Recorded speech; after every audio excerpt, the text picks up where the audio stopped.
जनता सब कुछ देख रही है पर जानबूझकर ना तो रो रही है और ना ही हंस रही है। वह सन्नाटा ओढ़कर दल बदलुओं का मुजरा देखते हुए अपनी बारी का इंतजार कर रही है।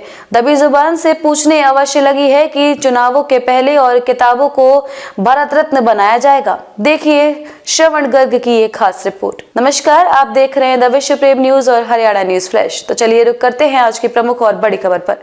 वर्तमान के बुरे राजनीतिक दौर में ऊपरी तौर पर नजर ऐसा ही आ रहा है कि जनता पूरी तरह से जड़ या फिर स्थित प्रज्ञ हो गई है। उस पर किसी भी चीज अथवा बड़ी से बड़ी घटना का भी कोई असर नहीं पड़ रहा है।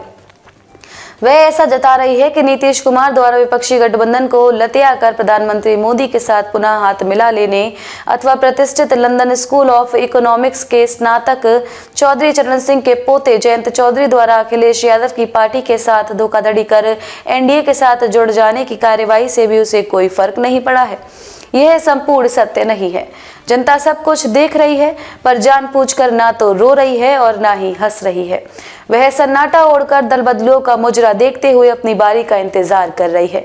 दबी जुबान से पूछने अवश्य लगी है, चुनावों के पहले और कितनों को भारत रत्न बनाया जाएगा। सरकार की मदद के लिए कई नाम भी सुझाए जा रहे हैं, जैसे काशीराम, बिजू पटनायक, राजशेखर रेड्डी, करुणानिधि, बाल ठाकरे, शरद पवार आदि। ममता और केजरीवाल के पुरखों में भी किसी योग्य नाम की तलाश की जा रही है। ममता के बाद केजरीवाल ने भी पंजाब और दिल्ली में अकेले ही चुनाव लड़ने की घोषणा कर दी है। नए साल की फरवरी की 9 तारीख तक देश को 5 नए भारत रत्न प्राप्त हो चुके हैं। गृह मंत्रालय की वेबसाइट पर उल्लेखित जानकारी का हवाला देते हुए सोशल मीडिया पर प्रचारित किया जा रहा है कि साल में 3 से अधिक प्रतिभाओं को इस सर्वोच्चतम सम्मान से नवाजा नहीं जा सकता। लोकसभा चुनाव की तारीखें घोषित होना शेष है। दावे के साथ नहीं कहा जा सकता कि अवमूल्यन प्रतिष्ठित अलंकरण का हो रहा है या फिर सम्मानित होने वाली विभूतियों का अथवा दोनों का। इस बात की जानकारी मिलना अभी बाकी है कि जो महानुभाव इस गौरवशाली सम्मान से पूर्व में अलंकृत हो चुके हैं, वे या उनके परिवारजन इस समय कैसा महसूस कर रहे हैं। विश्वास के मत पर बोलते हुए तेजस्वी यादव ने 12 फरवरी को बिहार विधानसभा में आरोप लगाया है कि भारत रत्न का उपयोग डीलिंग के लिए किया जा रहा है। नीतीश कुमार बैठे हुए अपने पूर्व उप मुख्यमंत्री को सुनते रहे।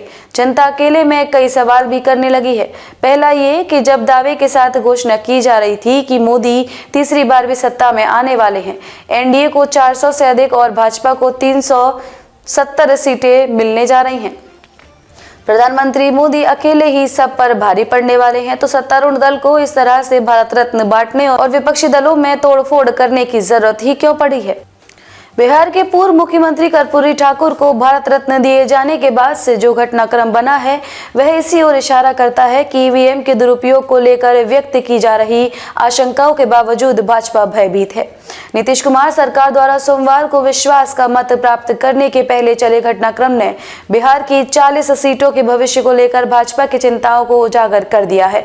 राहुल गांधी के कदम अभी राम जन्मभूमि पर पड़ना बाकी है।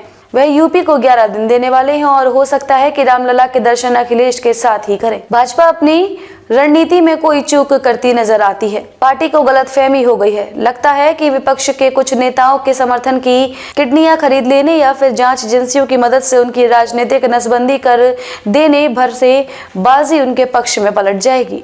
उसे कुछ और टोटका आजमाना पड़ेगा। भाजपा विपक्ष को ही जनता समझ बैठी है, जबकि हकीकत उलट है। इस समय जनता ही विपक्ष के रोल में है। खरीदना समूची जनता को पड़ेगा। करोड़ों गरीबों को मुफ्त में अनाज बांटा जा सकता है। उन्हें भारत रत्नों से विभूति करने की भी राजनीतिक विपक्ष की तरह तोड़ा नहीं जा सकता। ना तो नीतीश और ना ही जयंत चौधरी ही देश के असली विपक्ष के प्रतिनिधित्व करते हैं। ममता और केजरीवाल को तोड़ दिया जाए तब भी जनता का विपक्ष नहीं टूटेगा। राजनीतिक विपक्ष को तोड़कर जनता के विपक्ष पर जीत नहीं दर्ज कराई जा सकती। खबरों में अब तक के लिए बस इतना ही। फिर होगी आपसे मुलाकात ऐसी किसी बड़ी और खास खबर के साथ। तब तक के लिए नमस्कार और देखते रहिए द विश्व प्रेम न्यूज और हरियाणा न्यूज फ्लैश।